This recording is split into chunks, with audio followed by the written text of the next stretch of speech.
আপনাদের সেলাই মেশিনের নিচের এবং উপরের সেলাই যদি গুটি গুটি হয় এবং ঠিক এরকম দলা পেঁচিয়ে যায় তাহলে কিভাবে সমাধান করবেন।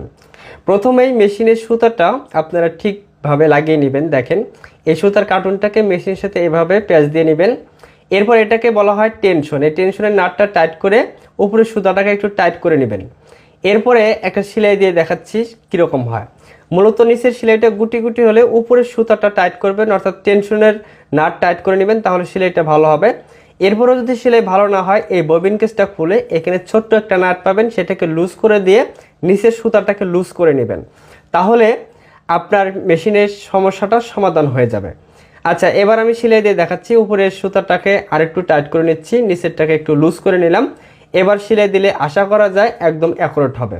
দেখেন এখন সেলাইটা আমি করে নিচ্ছি, এরপর আপনাদের দেখাচ্ছি যে কীরকম হয়। তো আপনাদের নিচে সেলাই গোটে গুটি হলে উপরের টেনশনের সুতা টাইট করবেন।